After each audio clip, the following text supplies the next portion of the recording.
Yo, what is good, Knicks Nation? Welcome back to Knicks Media. This is Richie, and in this live stream, I'm going to give you guys my post-game recap to the New York Knicks victory over the Oklahoma City Thunder.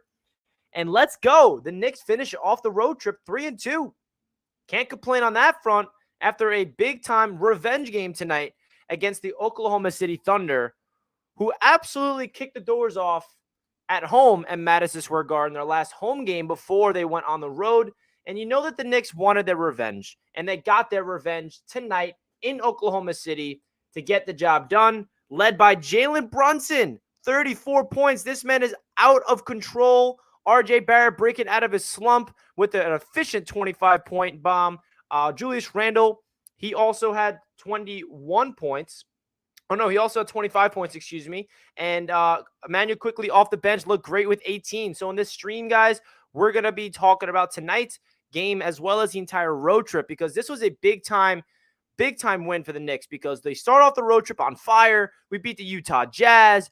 We beat the Denver Nuggets in back-to-back nights, 2-0 in the road trip. And then we have a stinker against the Warriors, a stinker against the Suns. And then they finish off the road trip with a W. And my live stream beforehand, I wanted this Knicks team to go at least 3-2 on this road trip. It's exactly what they did, and I'm pretty excited about that. Now, obviously, you want the Knicks to be better than what they're playing in terms of overall consistently wise, but what we saw tonight should give Knicks fans some excitement, because when all three of the players of Brunson, Barrett, and Randle play the way that they're playing, this Knicks team is hard to beat, especially when you have Mitchell Robinson returning from injury to help out the defense, especially when you have Emmanuel quickly off the bench doing what he did tonight with the 18 points.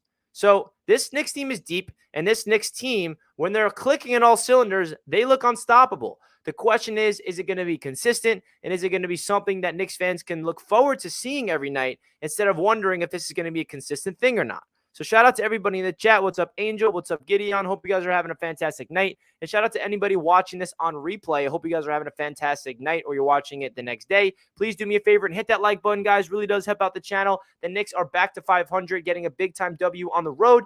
And in this video, we're going to break it all down. If you're new to the channel, make sure you hit that subscribe button, of course, and comment down below your thoughts of the game when the stream is all wrapped up. So first, let's talk about Jalen Brunson.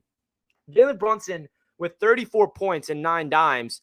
I mean, he is playing like an all-star. There's nothing more you can say about Jalen Brunson. He's playing at an all-star level. The grittiness that he plays with, the physicality, he sacrifices his body. I mean, he plays with such cool energy to him that it's just so hard to hate him. It really is. And I know no one hates him, but what I'm trying to say is Jalen Brunson just is the exact type of point guard I've been waiting for on this Knicks team for a long, long time. He was 14 of 20 from the field and 1 of 6 from three-point land. He missed 1 2-point shot. He was like unbelievable from the mid-range, close shots, just easily going to the paint. He's just so efficient when driving to the cup, man. Those floaters, those post fadeaways, setting up his teammates with 9 dimes. You saw the 2 alley-oops to finish off the game to RJ Barrett. I mean, it really is awesome to see that we have a point guard that is holding his teammates accountable, making sure that he's understanding that he is the leader of this team, and he's, pointing his fingers to all the teammates, telling them, hey, you got to be better, holding himself accountable. It's pretty much exactly what this Knicks team has lacked at the point guard position for a long, long time. And then talking about RJ Barrett. RJ Barrett, who's been utterly so bad on this road trip, finally broke out. Now, you can blame the excuse on his illness all you want, and I honestly feel like that was definitely an issue, because RJ looked like a completely different player tonight. He had his legs underneath him, and you heard Mike Breen talk about it throughout the road trip, and you can tell that his legs were a little shot. He had a chill in his body from the cold that he was suffering, and tonight he looked like a completely different player. I mean, 10 of 16 from the field and 3 of 4 from downtown. You could tell that when he shot those 3-pointers, it was confidence. You saw the arc on the shots. You saw more strength going to the cup. You saw more confidence in his game. You saw more fire, more energy from RJ. So it's good to see him back to being healthy. Obviously, he needs to be consistent. We cannot just be praising RJ that he's back to his dominant ways after one game, but he needs to be consistent. And I'm hoping that RJ Barrett can get consistent and really string together a couple of games, because we know when RJ gets hot, he's a different player, and I'm hoping this is the beginning of something special for RJ Barrett. Corey says, hey, Richie, love you, bro. 3-2 on the West Coast trip. Amazing. 9-9. Can't get mad, bro. Facts, Corey. I love you too, man. And I couldn't agree more. 3-2 on the West Coast trip. I remember going live before the West Coast trip, and I said best case scenario that we should root for is 3-2. And that's exactly what they did. What more can you ask? You can't expect this Knicks team to sweep the West Coast teams or go 4-1.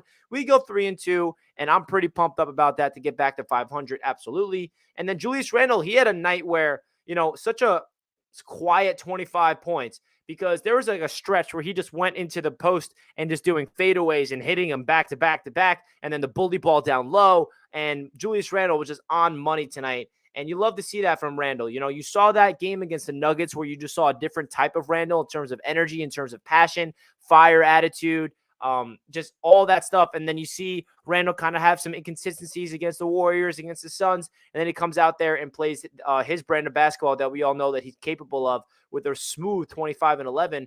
But another very important player in this game was Emmanuel Quickley, 18 points off the bench. I mean, he came in there and just literally lit it up from all aspects, defensively, offensively, playmaking, crashing the boards. His rebounding is such an underrated piece to his game, bro. Like 3 rebounds, I know that doesn't sound like a lot, but whenever he does get rebounds, it's those long boards. And if you could have a guard that can crash those rebounds, it helps the team in so many different ways, because a lot of times when there's a lot of threes flying around, it's going to be a long rebound, and it's important for Emmanuel Quickley to snatch those rebounds to prevent anybody for second chance opportunities. And that's exactly why I love Emmanuel Quickley. Not to mention his shot is back. 4 or 5 from downtown. That's big time. Now, Emmanuel Quickley hasn't really found his rhythm from beyond the arc this season yet in terms of the confident sharpshooter that we're expecting from him. But the fact that he was 4 for 5 from downtown is a very good sign in exactly that, in Emmanuel Quickley taking that next step in shooting the ball from downtown. Because wait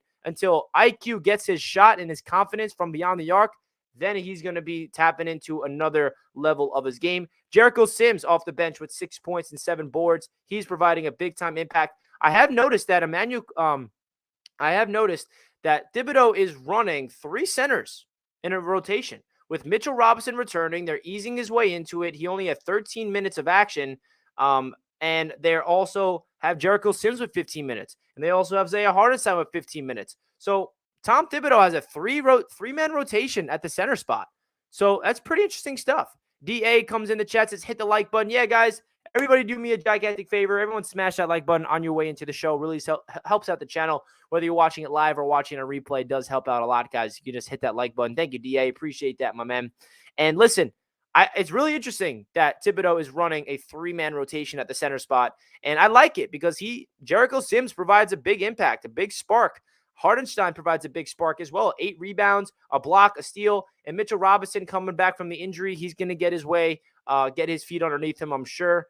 And Quentin Grimes also has been providing a big-time impact. He had a great game yesterday against the Phoenix Suns. But in this one, he struggled in terms of foul trouble, but I love his energy. I love Quentin Grimes attacking the cup. I love his tenacity, just getting into the passing lanes and being a guy that's shooting the ball well. I mean, he didn't shoot the ball well tonight, only 0 for 4 from downtown, but you can tell that he's playing with a different type of confidence. And my favorite part about Grimes' game so far is you can tell that he's attacking the paint. He's putting the ball on the floor and attacking the rim. Another guy who's been getting a lot of minutes due to injury is Deuce McBride.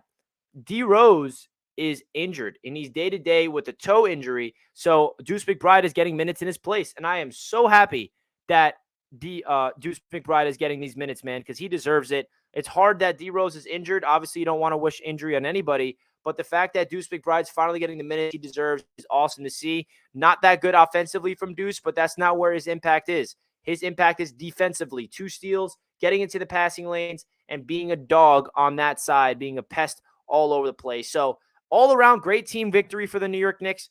I'm sorry if I'm lagging right now. My connection's a little shot for some reason. I got to fix that on my Wi-Fi. My apologies. Robert comes in, says, good bounce back win. Yes, yes, yes, sir. Let's go. Big time dubs in the chat, everybody. So I'm going to wrap up the show here, guys. Just want to go live for 10 minutes to give you guys my raw reaction to the game. A lot of optimism from me. I'm probably going to go live tomorrow and leading up to the next game. And hope you guys have a happy Thanksgiving and a fantastic night. Let me know your thoughts in the comments when the stream's all wrapped up of the game. This is a big time win, man. Mo I says, I didn't watch the game. Why didn't Mitchell only have 10 minutes? He was in foul trouble, and it seems like Thibodeau loves Jericho Sims and Hardenstein, and he's also getting back from injury. They don't want to, the Knicks are playing on a back-to-back, and they're playing it smart with Mitchell Robinson. They don't want to, throw him out there for 30-plus minutes after him suffering a knee injury with that big fella. So they're easing they're easing Mitchell Robinson into the rotation because they got a lot of confidence in Sims and Hardenstein as well. And I got nothing wrong with that. So I'm excited to see the progression of this Knicks squad, man. Let's go, Knicks. Happy Thanksgiving to you too, Corey. Appreciate all the love, guys. Hit that like button, and I'll catch you guys tomorrow. Let's go, baby.